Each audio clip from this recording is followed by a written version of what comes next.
حاضرین گرامی قدر،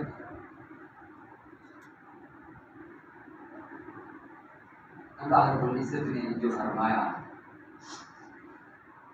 کہ یہ وہ بدبخت ہیں کہ جنہوں نے میرے محبوب کو تکلیف دی، اس حال میں کہ آقا علیہ السلام کے شہزادے حسین کو سیدہ ام سلمہ سلام اللہ فرماتی کہ حسین حضور کے سامنے کھیل رہے تھے، جبرائیل امین تشریف لائے اور انہوں نے حضور کو مٹی عطا کی، مٹی پیش کی حضور کی خدمت میں، اور عرض گزار ہوئے کہ یا رسول اللہ صلی اللہ علیہ وسلم، آپ کی امت آپ کے شہزادے کو قتل کر دے گی۔ اس جگہ کا نام کربلا ہے اور یہ اس کی مٹی ہے۔ آقا علیہ السلام نے وہ مٹی سیدہ ام سلمہ سلام اللہ علیہا کو پیش کی۔ سیدہ ام سلمہ سے فرمایا ام سلمہ، جس دن یہ مٹی خون میں بدل جائے جان لینا اس دن میرا شہزادہ حسین شہید ہو گیا۔ سیدہ ام سلمہ فرماتی ہیں وصال ہر روز اور کر کے اس مٹی کی شیشے کو دیکھا کرتی تھی اس حال میں۔ آپ فرماتے ہیں کہ شام 61 ہجری کی دوپہر تھی کہ میں نیند میں تھی، میں نے آقا علیہ السلام کو خواب میں دیکھا کہ آقا علیہ السلام کی ریش مبارک پر درد تھی، اور وہاں مکہ میں حضرت عبداللہ بن عباس فرماتے ہیں کہ میں نے خواب میں دیکھا کہ آقا علیہ السلام کی ریش مبارک پر درد تھی۔ عرض کی یا رسول اللہ یہ کیا ماجرا ہے صلی اللہ علیہ وسلم؟ حضور نے فرمایا کہ میں ابھی مقتل حسین سے آ رہا ہوں۔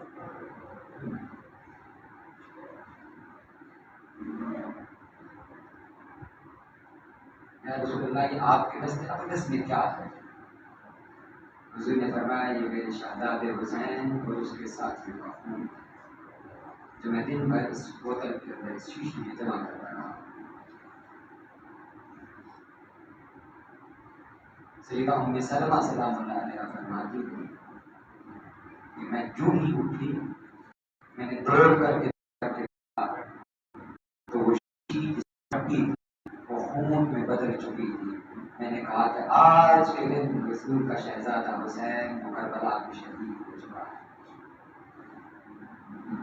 انا للہ و انا الیہ راجعون۔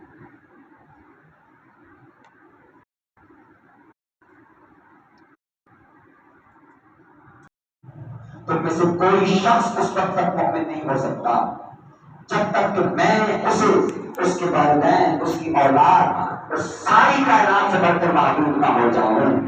تو کیا ہمیں حضور کے شہزادے اپنے بچوں سے زیادہ پیارے ہیں؟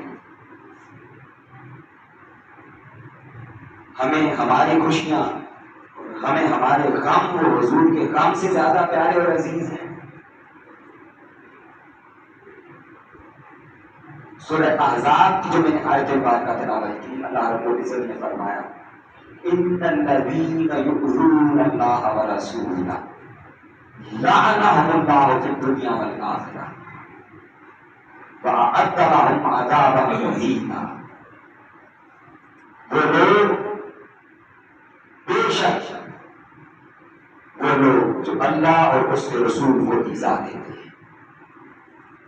اب میرا آپ سے سوال ہے، اللہ رب العزت فرما رہا ہے ان الذین یؤذون اللہ، اللہ نے پہلے ذکر اپنا کیا ہے۔ سوال یہ پیدا ہوتا ہے کہ رب کائنات تو ہر قسم کے یاد رکھیے یہ جو اذیت ہے، تکلیف ہے، یہ ایک جذبے کا نام ہے، جذبے کا نام ہے جو انسان کے اندر پیدا ہوتا ہے، انسان کے دل میں پیدا ہوتا ہے، اور بعض اوقات اس کا انسان کے ظاہری جسم سے اظہار ہوتا ہے کہ انسان کو تکلیف پہنچتی ہے۔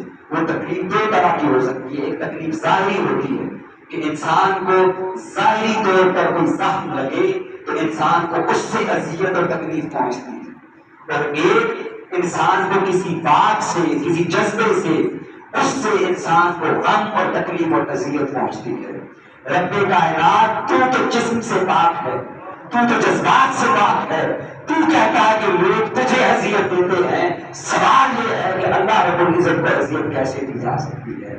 رب کہتا ہے اذیت میرے مصطفیٰ کو دی جاتی ہے، ظاہری جسم میرے مصطفیٰ کا ہے، ظاہری قلب خیال وہ میرے مصطفیٰ کا ہے۔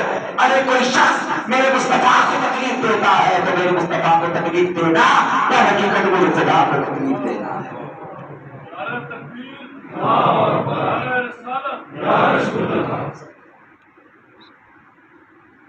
تو رب نے آقا علیہ السلام کی بارگاہ کا ادب کیا، فرمایا پہلے اپنا ذکر کیا کہ نادانو یہ مت سوچنا کہ تم میرے مصطفیٰ کو تکلیف دیتے ہو۔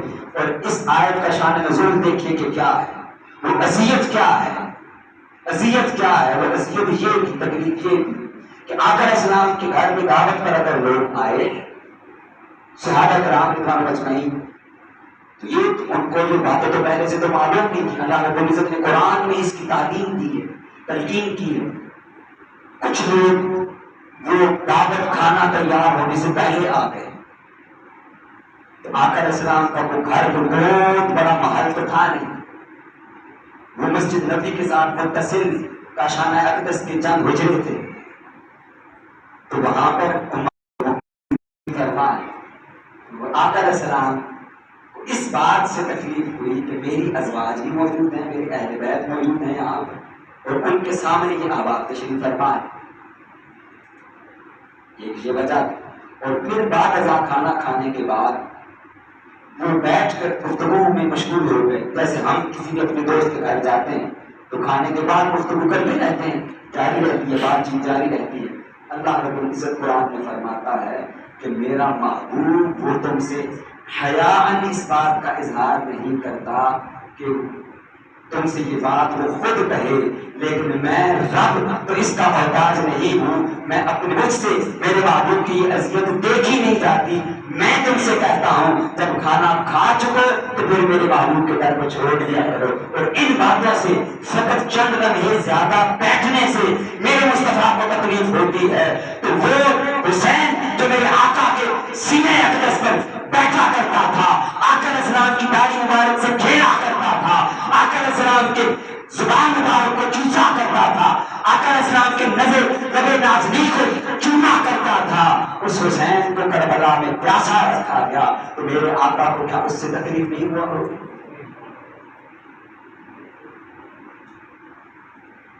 رب کہتا ہے قیامت تک کے لیے کوئی بدبخت کسی حال میں بھی میرے مصطفیٰ کو تکلیف دے گا۔ لعنہ اللہ فی الدنیا والآخرہ، اللہ نے دنیا میں بھی اس پر لعنت کی ہے، آخرت میں بھی اس پر لعنت ہوگی۔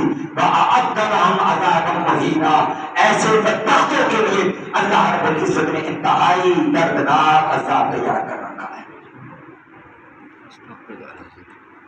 کہ وہ مصطفیٰ کریم کو تکلیف دیں، وہ میرے مصطفیٰ کریم کو اذیت دیں۔ حاضرین گرامی قدر، 7 محرم حرام میں نے عرض کیا کہ یزیدی لشکر کی طرف سے امام علی مقام اور آپ کے خانوادہ اور پورے خانوادہ نبوت علیہ السلام پر پانی بند کر دیا گیا۔ لوگ تھے کہ جب یزیدی لشکر کے پاس پانی نہیں تھا تو یہ اپنے مشکیزوں سے پانی لے کر کے ان کی سواریوں کو پانی دیا کرتے تھے۔ قربان جائیے ان کی سخاوت کے اوپر بھی۔ اس کو کہتے ہیں سخی اور جواد ہونا، کیونکہ یہ آقا علیہ السلام کے اہل بیت ہیں، یہ حضور کے اہل بیت ہیں۔ جو میں نے کل ایک بات عرض کی تھی، میں صرف اس نقطے کو تھوڑا سا بیان کرتا جاؤں۔ اللہ رب العزت نے اپنی صفت فرمائی ہے رحمان اور رحیم۔ مفسرین کرام اس کا معنی بیان کرتے ہیں کہ رحمان وہ ذات ہے جو بن مانگے عطا کرتی ہے، بن مانگے عطا کرتی ہے۔ رحیم وہ ذات ہے کہ اگر اس سے نہ مانگا جائے تو وہ جلال میں آ جاتی ہے۔ آقا علیہ السلام کو حضرت نے فرمایا کہ میرا محبوب تم پر رؤوف بھی ہے، رحیم بھی ہے، کہ آقا علیہ السلام کی نشان یہی ہے کہ حضور بھی مومنوں پر ان کی جانوں سے بڑھ کر وہ رؤوف بھی ہیں، رحیم بھی ہیں۔ معنی یہ ہے کہ حضور آگے بڑھ کر عطا کرنے والے ہیں۔ قربان جائیے آقا علیہ السلام آپ کے خون پر کہ آپ کی ذات کا اگر عکس دیکھنا ہو تو ہم وہ نبوت کے دیکھتے ہیں کہ ان کو اس بات کی پرواہ نہیں ہے کہ خود ہم ہماری سواریاں ہمارے شیر اور بچے وہ رہ جائیں گے. وہ دشمنوں کے اوپر بھی اتنی کرم نوازی کرتے ہیں کہ ان کو بھی عطا کرنے والے ہیں, ان کو بھی عطا کرنے. اس حال میں کہ جب ان پر ظلم کیا جا رہا ہے, ظلم کیا جا رہا ہے, اس دوران عمر بن سعد کو خط لکھا, بلکہ اس سے ملاقات, اس کو کہا کہ آپس میں ملاقات کرتے ہیں. امام علی مقام 20 سواروں کے ساتھ ایک خاص مقام پر پہنچے. وہاں سے عمر بن سعد اپنے 20 سواروں کے ساتھ آیا. امام علی مقام نے اس سے مذاکرات میں اس کو ایک مرتبہ پھر پیشکش کی کہ بدبخت, تم جس بدبختی پر اترے ہوئے ہو, تم ایک ناحق خون سے اپنے ہاتھ کو رکھنے والے ہو. میں تمہیں اس امر سے باز کرتا ہوں, نہ میں نے تم میں سے کسی کا خون بہایا ہے کہ تم اس کا قصاص لینے کے لیے مجھ سے بدلا لو اور مجھے اور میرے اہل بیت اور میرے خانوادے کو تم شہید کر دو, اور نہ میں نے تم سے کوئی مال لیا ہے کسی سے کہ تم میرے خلاف اس بدبختی پر اترے ہوئے ہو. لہذا اگر تمہارا یہی ارادہ ہے تو مجھے واپس مکہ پلٹ جانے دو, اور یا میرے راستے سے ہٹ جاؤ اور میں آگے بڑھ جاتا ہوں سرحدی علاقوں کی طرف, اور وہاں جا کر جہاد میں شریک ہو جاتا ہوں اور امر بالمعروف کا فریضہ سر انجام دیتے دیتے اپنی جان اپنے مولا کے حضور پیش کر دوں گا. عمر بن سعد نے یہ سفارشات لکھ کر کے عبید اللہ ابن زیاد کو بھیجی, اور عبید اللہ ابن زیاد نے جب یہ سفارشات اپنے دربار میں پڑھی تو وہاں وہ کائنات کا بدترین بدبخت بیٹھا ہوا تھا جس کا نام شمر بن ذوالجوشن ہے. اس لعنتی نے عبید اللہ ابن زیاد سے یہ کہا, اگر تم نے ان میں سے کوئی ایک بھی شرط مان لی تو اس کا معنی یہ ہوگا کہ تم کمزور ہو اور حسین غالب آ گئے. اب عبید اللہ ابن زیاد کا تعارف میں نے آپ کو کل تفصیلاً بتا دیا ہے. وہ شکیل القلب تھا, جو اس کی فطرت میں شامل تھا کہ آقا اسلام کے خون کے ساتھ وہ دشمنی رکھتا. یہ فطرت ہے, اس میں یہ چیز شامل تھی. اس نے شمر کی اس بات کو تسلیم کیا اور عمر بن سعد کو حکم دیا کہ وہ خانوادہ نبوت علیہ السلام پر سختی کرے, اور 9 محرم الحرام کو اس نے آخری فیصلہ کیا کہ امام علی مقام پر جنگ مسلط کر دی جائے. اصل کا وقت تھا. امام علی مقام اپنے خیمے کے باہر تشریف فرما کے زمین پر اور اپنی تلوار سے ایک لگائے ہوئے آپ بیٹھے ہوئے تھے, تشریف فرما تھے, آپ کو نیند آ گئی. اس دوران آپ کی وہ عظیم ہمشیرہ جن کا ذکر ساجد بھائی فرما رہے تھے کہ کہنے کو وہ زینب تھی, دیکھنے میں وہ خود علی تھے. کہنے کو اب اس کا آپ کو آج میں اس کا معنی بھی عرض کرتا ہوں کہ جملہ ہم کیوں کہتے ہیں. یہ 2 کلمات کا مجموعہ ہے زینب. ایک ہے زین, زین عربی کے اندر کہتے ہیں خوبصورتی کو, اور اب کہتے ہیں والد کو. اپنے والد کا حسن, اس کی زینت خوبصورتی, اس کو زینب کہتے ہیں.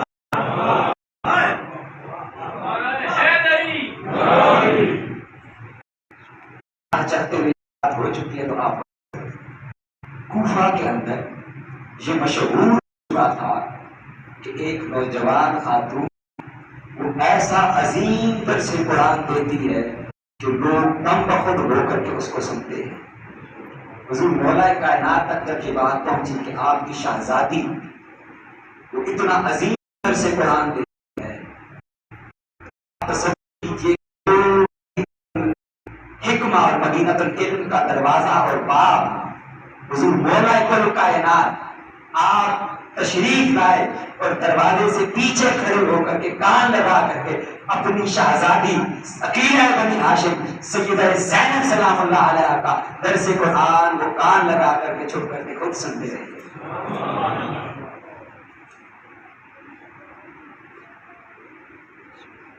آپ کو سیرہ حسین کہا جاتا ہے, جو کربلا زندہ ہے.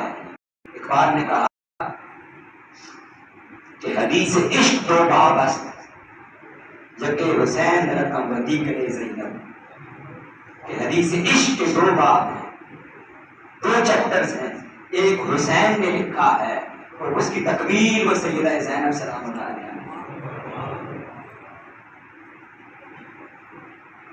آپ اپنے بھائی کے پاس تشریف لاتی ہیں تو فرماتی ہیں یا ویلتا یا ویلتا، بھائی جان ہائے مصیبت ہائے مصیبت۔ امام علی مقام بیدار ہونے کے بعد پوچھتے ہیں کہ کیا ماجرا ہے؟ وہ فرماتی ہیں کہ دوسری صنف کچھ گھوڑوں کی آواز آ رہی ہے، لگتا ہے کہ یہ لوگ جنگ کی تیاری پر ہیں۔ امام علی مقام نے فرمایا انی رأیت رسول اللہ، بہن میں نے اپنے آقا و مولا کو خواب میں دیکھا۔ حضور نے فرمایا فقال لی انک تروح الینا، حسین تو ثابت قدم رہنا، تو بہت جلد ہم سے ملنے والا ہے۔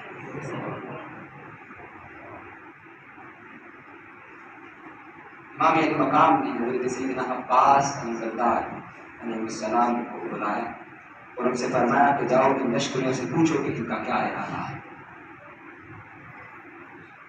وہ گئے، انہوں نے ان سے پوچھا، انہوں نے کہا کہ ہمیں جنگ کا حکم ہو چکا ہے اور ہم آپ پر جنگ مسلط کرنا چاہتے ہیں۔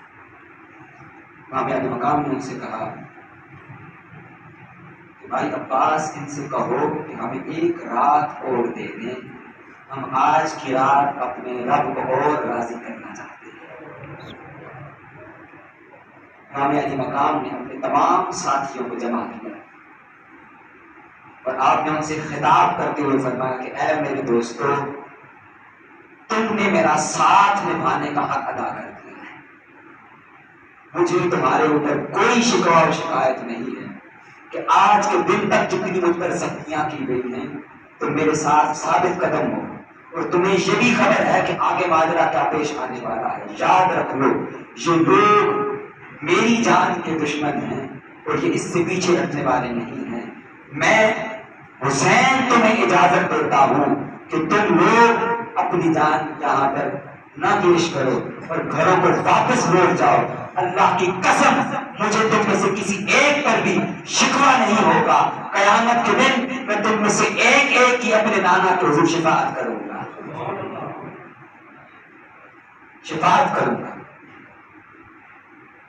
ان میں سے قربان چاہیے کہ ان اصحاب حسین علیہ السلام قربان چاہیے آپ کے اوپر، اور انہوں نے وفا کا حق ادا کر دیا، آقا صاحب کے اہل بیت کا ساتھ دینے کا حق ادا کر دیا۔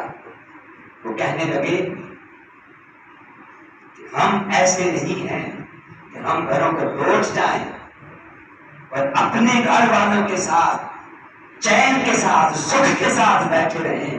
ہم کل حضور کو کیا منہ دکھائیں گے کہ یا رسول اللہ آپ کا لاڈلا شہزادہ وہ پورے دشتے کربلا میں تنہا کھڑا ہوا تھا اور ہم اپنے سکھ کی خاطر اپنے گھروں کو پلٹ گئے تھے، ہماری زندگیوں پر لعنت ہو، ہم یہ سودا قبول نہیں کریں گے۔ امام علی مقام نے ان سے فرمایا کہ جاؤ جب اپنے خیموں میں بیٹھ جاؤ اور اپنے رب کے حضور کھڑے ہو کر اپنے رب کو راضی کر دو۔ یہ ایک رات جو 9 اور 10 محرم الحرام کی درمیانی رات ہے، خانوادہ نبوت کے اندر تلاوت قرآن ہوتی رہی، رب کے حضور سجدے ہوتے رہے۔ آئیے آج آپ کو ایک اور نکتہ بتاؤں، قرآن نے کہا تھا لیلۃ القدر خیر من الف شہر، وہ ایک رات وہ 1000 مہینوں سے افضل اور بہتر ہے۔ خانوادہ نبوت نے کربلا کے دشت میں ایک رات اپنے رب کے حضور کھڑے ہو کر اپنے رب کو اپنے مولا کو راضی کیا۔ 90 برس بنو امیہ کی حکومت رہی، سن 40 ہجری سے لے کر 130 ہجری تک 90 سال بنتے ہیں۔ ان 90 سالوں کو تقسیم کریں، یہ 1000 مہینے بنتے ہیں۔ تمام مفسرین کلام بیان کرتے ہیں اور میرے شیخ حضور سید شیخ الاسلام فرماتے ہیں رب یہ فرما رہا ہے کہ میرے محبوب کی اہل بیت کی ایک رات کی عبادت بنو امیہ کے 1000 مہینوں کی حکومت سے افضل ہے اور بہتر ہے۔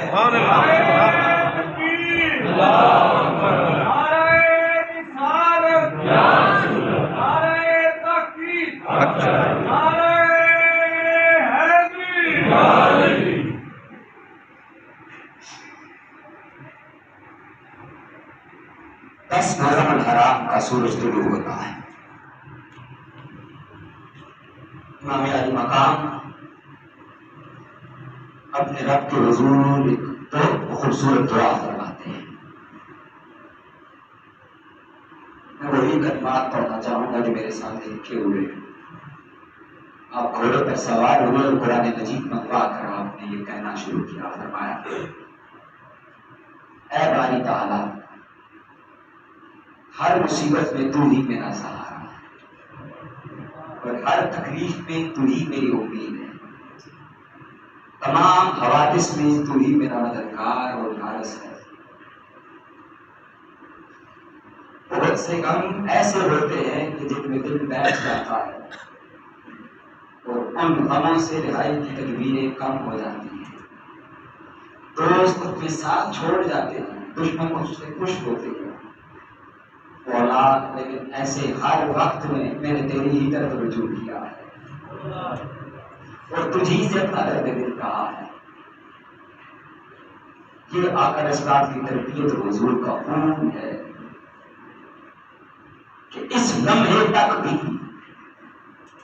ان کا دھیان صرف اپنے رب کو راضی کرنے پر تھا.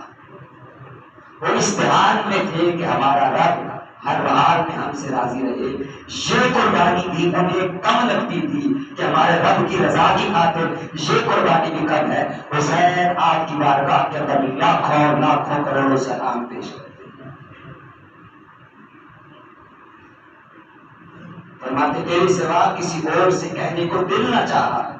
اے اللہ تو نے ہر بار ان مسائل میں کو مجھ سے دور کیا اور ان سے بچا دیا. تو ہی ہر نعمت کا ولی, ہر بھلائی کا مالک اور ہر خواہش کا منتہا ہے. امام علی مقام ایک مرتبہ پھر لشکر یزید پر گئے اور ان کو واعظ اور نصیحت کرتے ہوئے آخری اتمام حجت فرمائی آپ نے. امام علی مقام نے ان سے سورہ یونس اور سورہ اعراف کی آیات تلاوت کی اور فرمایا ان ولی اللہ الذی نزل الکتاب وهو یتولی الصالحین. فرمایا بے شک میرا مددگار اللہ ہے جس نے کتاب نازل فرمائی اور وہی صالحین کا مددگار ہوتا ہے. امام علی مقام نے ان سے کہا بدبختو کیا تمہارے لیے مجھ جیسے شخص کا قتل وہ تمہیں درست لگتا ہے؟ تم میں سے جو نہیں جانتا وہ جان لے کہ میں تمہارے رسول صلی اللہ علیہ وسلم کی بیٹی کا بیٹا ہوں. تم میں سے جو نہیں جانتا وہ جان لے کہ حضور نے کہا تھا کہ الحسین سیدہ شباب اہل الجنہ. ہم ہی ہیں جن کو جنت کا سردار قرار دیے گئے ہیں اور علی وہ میرے والد ہیں اور جعفر ذوالجناحین وہ میرے چچا ہیں اور سیدہ حمزہ وہ بھی ہمارے چچا ہیں جن کو سید الشہداء کہا جاتا ہے. اور رسول اللہ نے میرے اور میرے بھائی کے بارے میں فرمایا تھا ھذان سیدہ شباب اہل الجنہ. اس سارے کتاب کے بعد امام علی مقام نے جب حجت تمام کر دی وہ بدبخت پلٹنے والے تو تھے نہیں, شکیل القلب لوگ تھے. گھوڑ کا قصہ ہم نے کل بیان کیا کہ سیدہ کائنات کی بارگاہ کا ادب اس نے کیا تھا. اللہ رب العزت نے اس کا اس ادب کرنے کی وجہ سے اس آخری لمحے جب وہ علی شفا حفرۃ من النار جہنم کے گڑھے پر کھڑا ہوا تھا, قریب تھا کہ وہ اس میں گر جاتا, سیدہ کائنات کی بارگاہ کا ادب کیا. رب نے گھوڑے کے دل کے اندر نور پیدا کیا, اس نے گھوڑے کو این لگائی, وہ لشکر یزید کو چھوڑ کر لشکر حسین میں شامل ہو گیا.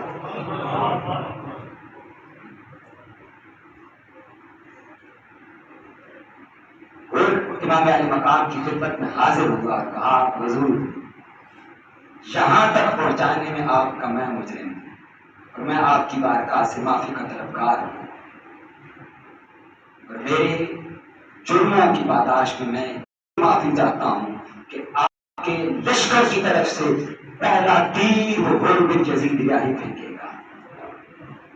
امام علی مقام نے غر کو اجازت دی, غر میدان میں گئے اور غر میں بڑی شجاعت اور دلیری کے ساتھ ان بدبختوں کا مقابلہ کیا۔ امام ابن کثیر اور امام ابن اثیر اور امام ابن عساکر اپنی کتب کے اندر لکھتے ہیں کہ اس جنگ کے دوران یزیدی لشکر بعد نبوت کے خیمہ کی طرف بڑھے اور ایک سمت سے انہوں نے خیموں کو آگ لگا۔ امام علی مقام چند سواروں کے ساتھ ان کی طرف بڑھے، وہ ہزاروں کا لشکر تھا، اور امام علی مقام چند سواروں کے ساتھ آگے بڑھے تو وہ ہزار یزیدی وہ آگے آگے تھے اور امام علی مقام ان کو پیچھے سے ہانکتے ہوئے بکریوں کی طرح چلے جاتے تھے۔ ایک ایک کر کے امام علی مقام کے اصحاب شہید ہوتے چلے گئے۔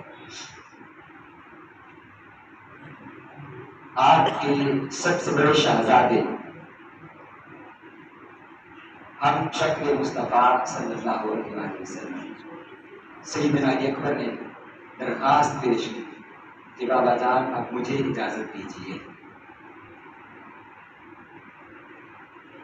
حضرت مکرم بیٹے ہمارے بھی ہیں، بچے ہمارے بھی 17-18 سال کا وہ نوجوان حسین نے پال پوس کر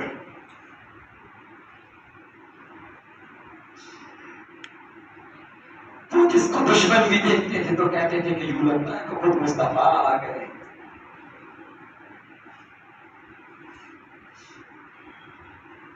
حسین ہم تیرے حوصلے کو سلام دیتے ہیں کہ تو نے اپنے ہاتھوں سے اپنے اس نوجوان نال کو میدان میں بھیجا، یہ جانتے ہوئے کہ جو اس میدان میں جاتا ہے وہ پلٹ کر نہیں آتا۔ سیدنا علی اکبر میدان میں گئے، آپ نے کہا انا علی ابن الحسین ابن علی، لوگوں جان لو میں علی بن حسین بن علی ہوں، نحن و بیت اللہ اولی النبی، ہم وہ لوگ ہیں کہ ہم بیت اللہ کے اور نبی صلی اللہ علیہ وسلم کے سب سے زیادہ قریب و قرابت ہے۔ اللہ لا یحکم فینا ابن الدعین، اللہ کی قسم وہ بدبخت لعین حرام زادہ حرام کے بچے سے پیدا ہونے والا وہ کبھی ہم پر حکومت نہ کر سکے گا۔ کیف ترون اليوم سترى ان ابی، اور تم لوگ کس طرح قیامت کے دن ہمارے بابا جان کا سامنا کرو گے۔ یہ جملے کہہ کر سیدنا علی اکبر نے اپنی تلوار یزیدی سپاہیوں کی طرف سونت کر آگے بڑھے۔ آپ کشتوں سے پشتے لگاتے جاتے، یزیدی لشکر ہر سمت میں وہ سہم کر ڈر کر آگے جاتا، تو انہیں سمجھ نہیں آتی تھی کہ اس نوجوان کا مقابلہ کیسے کرے۔ امام علی مقام کا یہ شہزادہ جو 3 دن کا پیاسا تھا، وہ پلٹ کر اپنے بابا جان کی خدمت میں آئے اور عرض کی بابا جان اگر مجھے ایک گھونٹ پانی بھی مل جائے تو میں ان یزیدی بدبختوں کو دیکھ کر تو ان کا خاتمہ کر دوں۔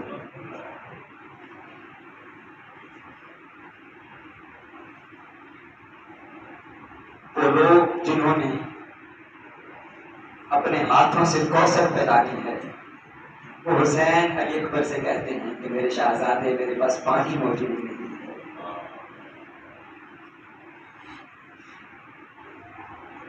میرے پاس یہ زبان ہے جس کو آپ کے نانا جان چوسا کرتے تھے، اور چند لمحوں کے لیے اس زبان کو چوس لو، اللہ رب العزت تمہاری پیاس کا خاتمہ فرمائے گا۔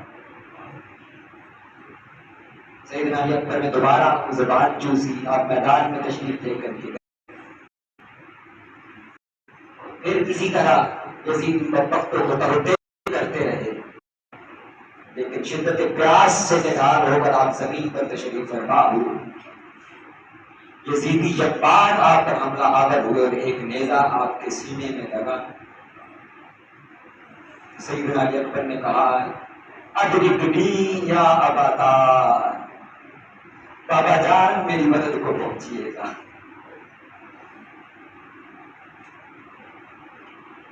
شدت پیاس سے اکبر نے پلٹ کر دیکھا، ماں ماں نے خیموں کی تنابوں سے لپٹ کر دیکھا. سلام پیش کیجیے ان ماں کو, عقیدت پیش کیجیے, خراج تحسین پیش کیجیے اس ماں کو کہ جس نے علی اکبر جیسا شہزادہ تیار کیا اور اپنی آنکھوں کے سامنے اس کو رخسار کربلا میں قربان ہوتے دیکھا. شدت پیاس سے اکبر نے پلٹ کر دیکھا, ماں نے خیمہ کی تنابوں سے لپٹ کر دیکھا. کتنی بے بس تھی وہ ساکھیے کوثر کی بہو, خالی مشکیزہ کئی بار الٹ کر دیکھا, خالی مشکیزہ کئی بار الٹ کر دیکھا.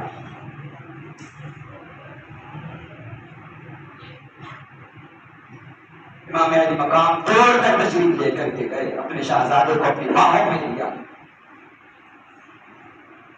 یہ علی کا لاڈلا جوان کہتا ہے بابا جان یہ نیزہ مجھے تکلیف دیتا ہے, آپ اس کو اگر نکال دیں میں ان یزیدیوں کے خلاف پھر سے کھڑا ہو کر ان کو توطئے کرتا چلا جاؤں گا.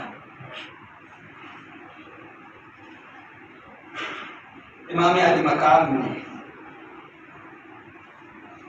اس ابشر مصطفیٰ صلی اللہ علیہ وسلم کے سینے سے نیزے کا بھالا نکالا, ایک خون کا فوارہ چھوٹا جس نے آپ کے چہرے اور کپڑوں کو ترک کر دیا. امام علی مقام نے فرمایا انا للہ و انا الیہ راجعون.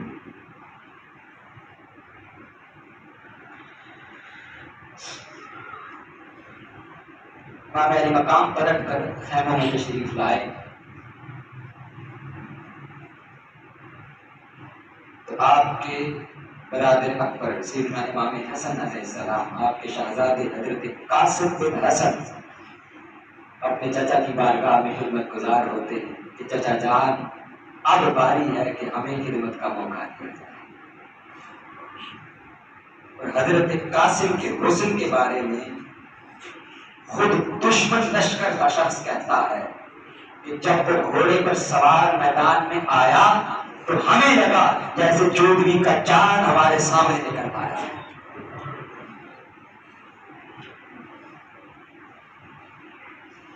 وہ کہتے کہ اس نوجوان نے ایک قمیص اور ایک ہزار بند پہنا ہوا تھا, اس نے جوتے پہنے تھے اور اس کے جوتوں میں سے یہ جوتے کا تسمہ بھی ٹوٹا.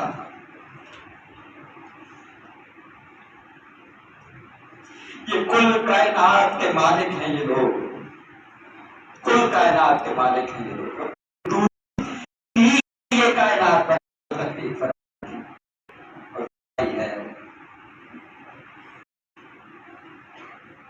کہا فرماتے کہ آپ میرے بھائی حسن کی نشانی ہے, کس طرح آپ کو اجازت دے سکتا. انہوں نے چاہی کہ میدان میں تشریف لے کر کے اور آپ کی بڑی شجاعت بہادری سے یزیدی لشکر کا مقابلہ کیا. اور پھر جب ہر طرف سے حملہ ہوا, حضرت قاسم زخمی ہو کر زمین پر تشریف لائے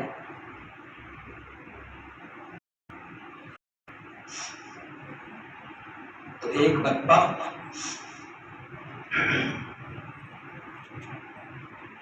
جو عمر بن سعد ازدی جس کا نام ہے, اس نے سیدنا قاسم علیہ السلام کو سر پر تلوار سے وار کیا. تو سیدنا قاسم نے فرمایا یا اماں, اے میرے چچا جان میری مدد کو پہنچیے گا. امام علی مقام دوڑ کر میدان انذار میں کربلا میں تشریف لے گئے اور ابن سعد ازدی پر زور سے وار کیا. اس نے وار اپنے بازو پر روکنا چاہا لیکن اس کا بازو وہ کوٹی تک کٹ کر زمین پر گر گیا. اور ابن سعد ازدی امام علی مقام جب ان بدبختوں پر کی طرف لٹکے تو وہ دوڑ پڑا اور یزیدی لشکر میں بھگدڑ مچ گئی. اس بھگدڑ کے دوران جو بدبخت گھوڑے پر گرا اور خود یزیدی لشکر کے گھوڑوں اور وہیں حضرت قاسم پر وار کیا تھا. امام علی مقام حضرت قاسم کے سامنے کھڑے ہو کر کے کہتے ہیں آپ فرماتے ہیں اے میرے بیٹے، جس قوم نے تجھے قتل کیا ہے وہ اللہ کی رحمت سے دور ہے، قیامت کے دن کو تیرے جد امجد کو تیرے قتل کا کیا جواب دیں گے؟ تیرے چچا کے لیے یہ بات تکلیف ہے کہ پکارتا ہے جواب نہیں دے سکتے، اور اگر وہ جواب بھی دیں تو وہ تیری تکلیف کا اظہار۔ سیدنا قاسم علیہ السلام جب شہید ہوئے، امام علی مقام ان کو اپنی باہوں میں لے کر جب پڑے، خود امام علی مقام اسلام سے اس قدر بوجھل تھے کہ یہ بوجھ اٹھایا نہ جاتا تھا۔ امام ابن کثیر البدایہ والنہایہ میں فرماتے ہیں کہ امام علی مقام جب حضرت قاسم کو اٹھا کر خیموں کی طرف لے جا رہے تھے تو حضرت قاسم کے قدمین وہ زمین پر رگڑ رہے تھے۔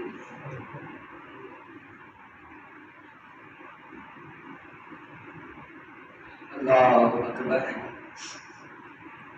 امام علی مقام اپنے خیمے میں تشریف لائے،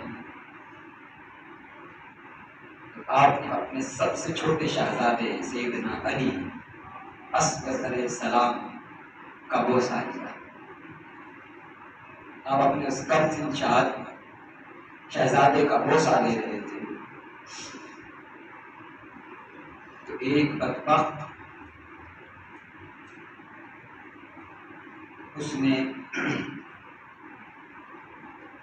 ابن موقد النار اس کا نام پیش کیا جاتا ہے، اس نعین اور شقی القلب آدمی نے امام علی مقام کو جب حضرت علی اصغر کو چومتے ہوئے دیکھا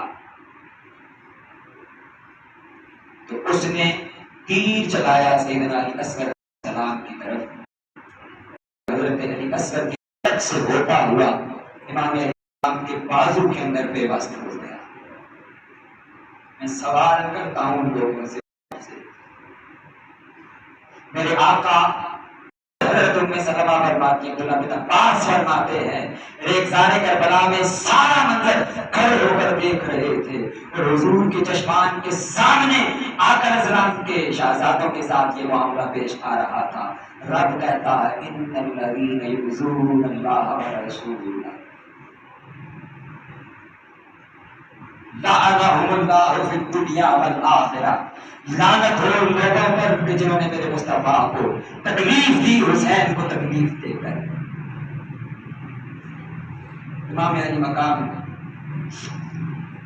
آخر میں اپنے اہل و عیال کو وصیت فرما کر آپ میدان کربلا کی طرف روانہ ہوتے ہیں۔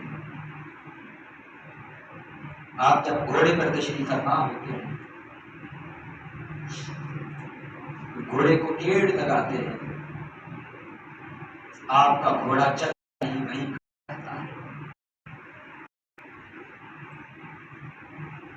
مقام دیکھتے ہیں کہ یہ تو میرا بڑا ہی پیارا گھوڑا ہے، یہ میرا ہر حکم ماننے والا ہے، یہ تو میرے اشاروں پر چلنے والا ہے، آخر کیا وجہ ہے کہ یہ اپنے راستے سے اپنی جگہ سے ہٹتا نہیں ہے؟ آپ نے جب گھوڑے کو تھپتھپا کر دیکھا تو گھوڑے نے نیچے گھوڑے کے پاؤں میں دیکھا تو آپ شہزادی وہ گھوڑے کر کہتے گھوڑے تو میرے بابا جان کو میدان میں لے کر کے نہ جانا، میں دیکھتی ہوں کہ جو بھی میدان آتا ہے وہ غلط نہیں آتا، تو میرے بابا جان کو لے جائے گا تو میرے بابا جان کو نہیں جائیں گے۔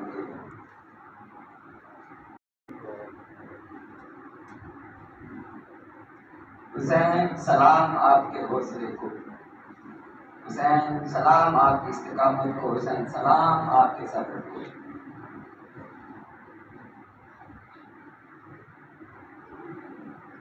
امام علی مقام نے سیدہ زینب سلام اللہ علیہا کو پکارا کہ آپ اس شہزادی کو اٹھا کر خیموں کی طرف لے جائیں۔ اس کے بعد امام علی مقام خود میدان میں تشریف لے گئے۔ آپ نے آخری مرتبہ ان یزیدیوں کو خطاب فرمایا اور اطمینان کرنے کے بعد آپ نے باقاعدہ ان کے ساتھ جنگ فرمائی۔ ان میں سے کوئی شخص کی آپ پر کسی حوالے سے بھی قابو نہ پا سکتا۔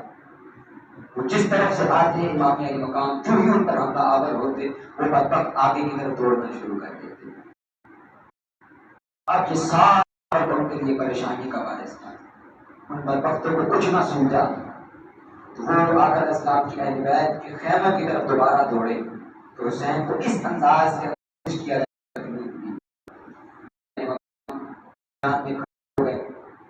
آپ نے فرمایا کہ بدبختوں اب مرد بھی نہیں تھے اور یہ جو میرا ہے جس میں خواتین اور بچے ہیں اب تم خواتین اور بچوں کے ساتھ جنگ کرنا چاہتے ہو. آج تو جنگوں کے بھی سارے قوانین تم نے پسے پشت ڈال دیے. یہ بات سن کر ان شکیل کن لوگوں پر لرزہ طاری ہو گیا. وہ گھبرا کر پیچھے ہٹ گئے. کوئی شخص قریب نہ آتا تھا تو شمر جوشن اس بدبخت نے کچھ کوفیوں کے ساتھ مل کر امام علی مقام پر حملہ کیا. آپ زمین پر تشریف فرما ہوئے. جب حالت سجدہ میں شمر نے یہ کہا کہ آپ کے سر انور کو جدا کیا جائے تو امام علی مقام نے شمر کو پکار کر کے کہا کہ بدبخت اپنے سینے پر سے ذرا کپڑا ہٹا. اپنے سینے سے کپڑا ہٹا.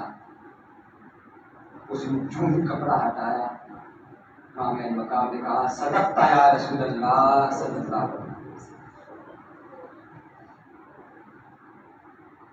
اس کے جسم پر سفید داغ تھے. وہ برس کا مریض تھا. آقا اسلام نے فرمایا تھا کہ میں دیکھتا ہوں کہ ایک چتکبری جہنمی کتا میرے خون میں منہ مار رہا ہے. حضور ایک ایک شخص کے نام اس کے نسب اور اس کے چہرے سے واقف تھے.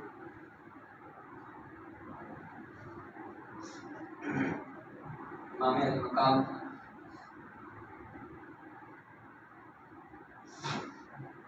جب شہید کیا گیا تو یزیدی بدبختوں نے یہاں پر بھی بس نہ کی. ان بدبختوں نے آپ کے بدن مبارک کے سارے کپڑے اتارے. کیس میں محمد اشس وہ بدبخت لعین تھا جس نے آپ کے سر انور کو تن سے جدا کیا. باہر بن کعب وہ بے غیرت اور لعین تھا جس نے آپ کا پیجامہ مبارک لیا. اسود بن خالد وہ لعین تھا جس نے آپ کی نالین اتاری. اور عمر بن یزید وہ بدبخت تھا جس نے آپ کا امامہ مبارک اتارا. اور یزید بن شبل وہ لعین تھا جس نے آپ کی چادر مبارک لی. اور سنان بن انس نقوی یہ وہ بغیرت تھا کہ جس نے زرہ لی اور آپ کی انگوٹھی مبارک اتار دی. عاطف غیبی سے آواز آئی یا ایتھا النفس المطمئنہ ارجعی الی ربک راضیۃ مرضیہ. اے روح حسین اپنے رب کے پاس اس حال میں لوٹ آ کہ تیرا رب تجھ سے راضی ہے اور ہم تجھ سے راضی ہیں اور تو اس سے راضی ہے.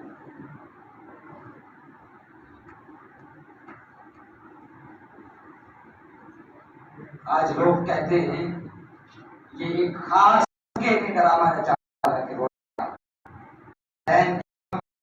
جائے اور منظر تو دیکھو حسین کو آج شہید کر. حسین میرے آقا کے نبی ناظرین سنتا ہے. آقا اپنے دونوں پائے تشریف آتے ہیں آواز سنتے ہیں. کسی سے تشریف لے کر جا رہے تھے حضور پلٹ کر آتے ہیں فرماتے ہیں فاطمہ کیا ناظرہ ہے کہ میرا شہزادہ کیوں روتا ہے جب حسین روتا ہے اس کے رونے مجھے تکلیف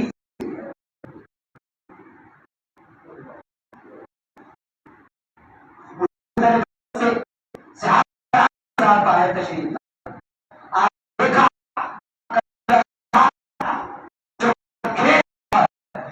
اپنا دیا حسین پیچھے کبھی یہاں کبھی وہاں.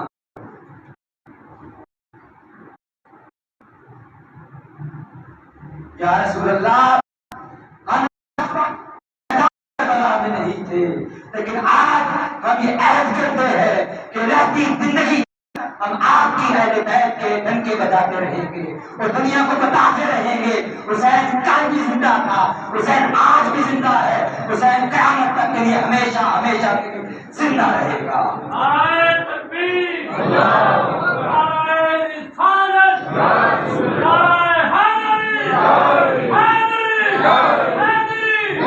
حیدریت زندہ باد۔ سیدہ زینب سلام اللہ علیہا نے جب یہ منظر دیکھا، حضور کی شہزادے اور خانوادوں کو قیدی بنا کر وہاں سے لے جایا جانے لگا، تو سیدہ زینب نے جب امام علی مقام کو دیکھا، آپ نے فرمایا یا محمد